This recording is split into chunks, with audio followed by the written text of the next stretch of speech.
Hi అండి. వాణి కిచెన్‌కి స్వాగతం. మన తెలంగాణ స్టైల్‌లో ఆలు మెంతం కూర ఫ్రై విత్ పప్పు చారండి. చాలా చాలా టేస్టీగుండే పప్పుచారు, సాంబార్, దీన్ని సాంబార్ గిన అని అనొచ్చు.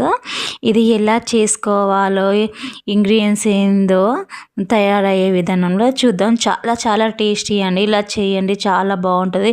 పిల్లలకి గిన చాలా బాగుంటుందండి. ఇంకెందుకంటే రెసిపీలోకి వెళ్దాము.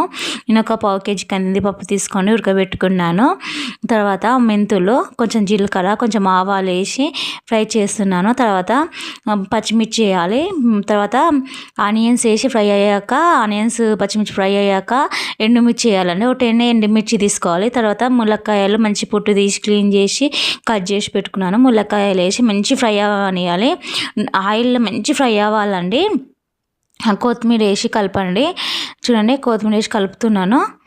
చాలా చాలా మంచి రెసిపీ అండి. పిల్లల నుంచి పెద్దల వరకు చాలా బాగా తింటారు. చాలా బాగుంటుంది. తర్వాత అల్లం వెల్లుల్లి పేస్ట్, పసుపు వేసి బాగా కలుపుకోండి.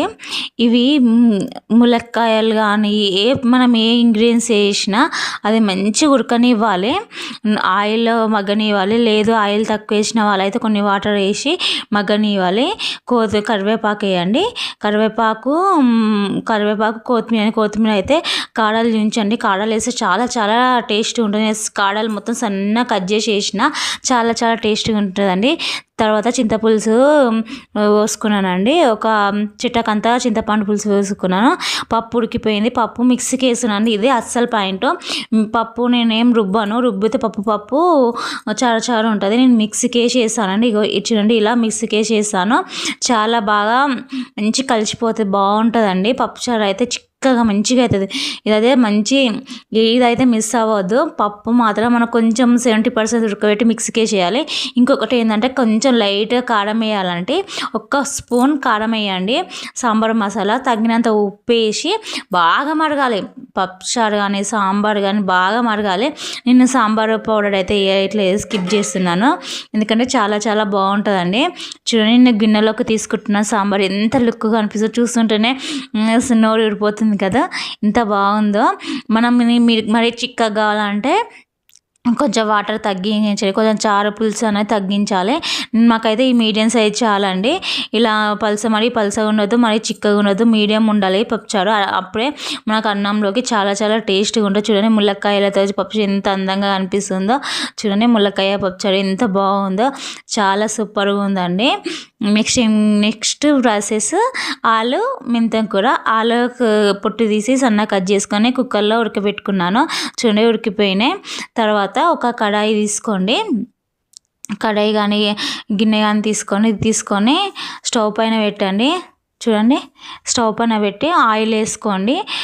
తగినంత ఆయిల్ వేసుకొని అందులో మినపప్పు వేసుకోండి. మినపప్పు మంచిగా 50% ఫ్రై అవ్వాలండి. తర్వాత మినపప్పు ఫ్రై అయ్యాక మెంతం కూర సన్నగా తరిపెట్టుకున్న మెంతం కూర వేయండి.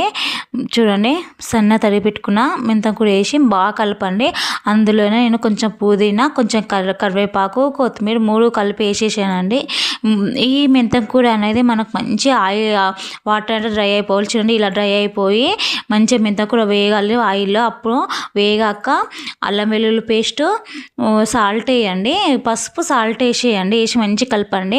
తర్వాత తగినంత అందులోనే వేసేయండి కారం, ఎందుకంటే మనం ఆలు ఉడకబెట్టుకున్నాం కదా, అందులోనే కారం వేసేయండి. మంచిగా కలపండి. కలిపాక ఆలు వేయండి. ఆలు వేసాక ఆలు మంచిగా కలపండి. చూడండి, ఆలు బాగా కలపాలి.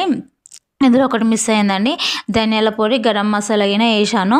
చాలా చాలా టేస్టీగా ఉంటుంది. పప్పుచారు అంచుకు ఆలు మెంతం ఫ్రై అయితే ఎంత బాగుంటుందో, సూపర్గా ఉంటుందండి. మంచి రెసిపీ. ఆలు కుర్మా అయినా బాగుంటుంది, కానీ ఇలా అయినా చాలా బాగుంటుంది. ఎప్పుడు మనము ఆలు కుర్మానే చేసుకుంటాం కదా, ఇలా ఒకసారి ట్రై చేసి చూడండి, చాలా బాగుంటుంది.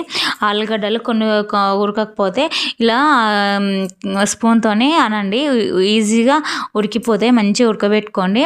నేను ఆనియన్స్ వేయట్లేదు, మీకు ఇష్టమైతే ఆనియన్స్ వేయండి. చూడండి, ఎంత కలర్ఫుల్గా అనిపిస్తుందో కర్రీ. చూడండి, దగ్గర నుంచి చూపిస్తున్నాను. ఎంత బాగా చూస్తుంటేనే ఆలు కర్రీ నోరు ఊడిపోతుంది. చాలా చాలా టేస్ట్ అండి. మీరు కానీ ట్రై చేసి చూడండి. చాలా చాలా మంచి రెసిపీ అండి. చూడండి ఆలు ఎంత బాగుందో, ఎంత పర్ఫెక్ట్గా వచ్చిందో. మీకు నా వీడియో నచ్చితే లైక్ చేయండి, సబ్స్క్రైబ్ చేయండి, కామెంట్ చేయండి. అందరు చూస్తున్నారు, ప్లీజ్ లైక్ చేయట్లేదు, లైక్ చేయండి.